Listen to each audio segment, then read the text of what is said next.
President Biden threatens to sue the state of Texas if they don't allow more illegal immigrants into the country. Yes, you heard me right. He's suing them to let more people in illegally. Maine and Colorado struggle to know how to block Trump from their state voters. Biden gives $250 million in taxpayer money and weapons to Ukraine, and Volodymyr Zelensky immediately begins complaining that it's not nearly enough. I'll share all the details in today's video. Thank you so much for liking and sharing these videos. When you guys hit that like button, it pushes it out to more people, so thank you guys so much. Donald Trump Jr. has just highlighted major hypocrisy from Secretary of State Shenna Bellows, who single-handedly decided to remove Trump from the ballot in Maine on allegations versus convictions.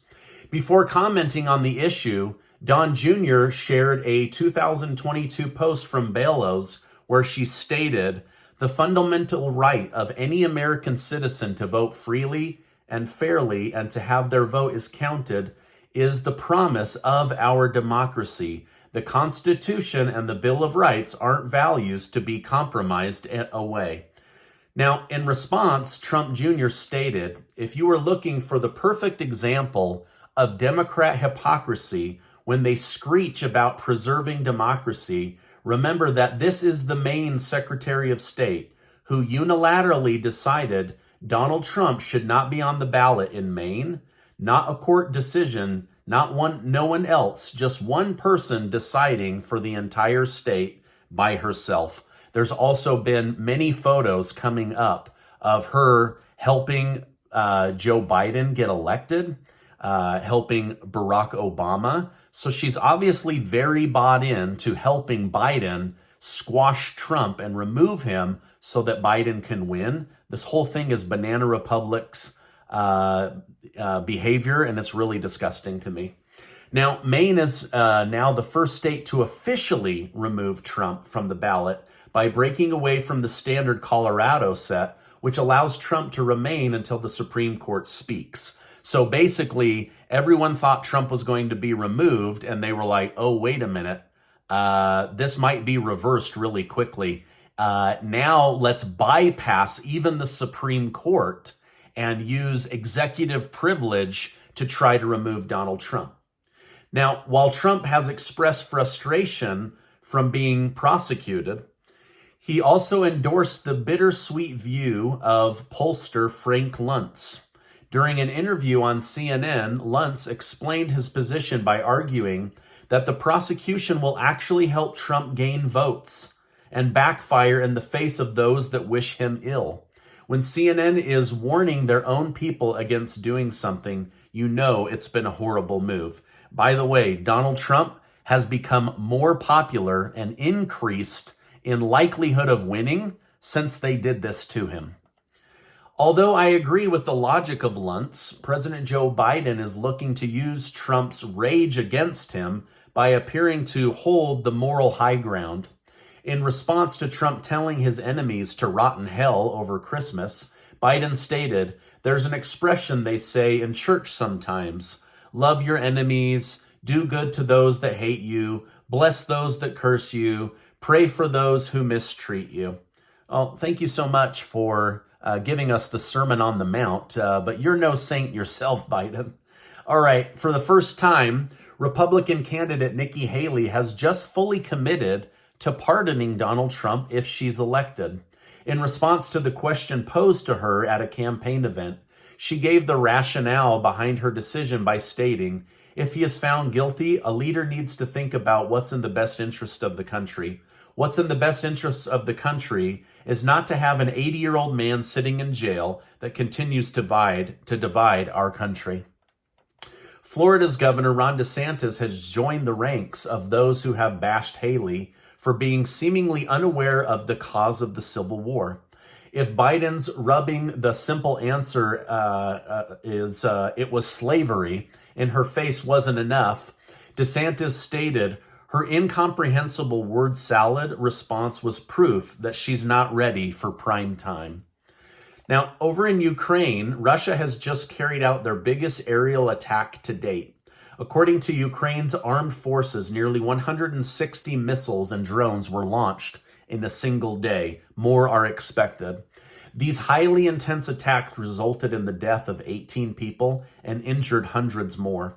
Images of the barrage appeared online, which showed buildings with large fiery craters in them. Ukrainian President Zelensky stated that Russia used every weapon in its arsenal to attack residential buildings, shopping malls, schools, and hospital maternity wards. President Joe Biden outright condemned the attack and used this opportunity as a chance to call on Congress to pass more funding. He stated, "It is a stark reminder to the world that after nearly 2 years of devastating war, Putin's objectives remain unchanged. He seeks to obliterate Ukraine and subjugate its people. He must be stopped." Now, when we think of funding for Ukraine, we mainly think of weapons being given to trained soldiers. But there is another element to this war that most people aren't aware of. Ukraine's deputy prime minister detailed that the situation is more critical than previously thought, claiming that they won't be able to pay 10 million retirees their pension, 1.4 million school teachers, 500,000 civil servants unless more American taxpayer money is given in order to run the entire country of Ukraine. While we did just send another 250 million, estimates claim that Ukraine needs approximately $40 billion of American taxpayer money in order to get through the year. You guys remember when Trump wanted $1 to $5 billion to build the border wall, and they said that's crazy? Now we've given $113 billion, and they want another $40 billion. Why? So that people in retirement in Ukraine can live their normal life.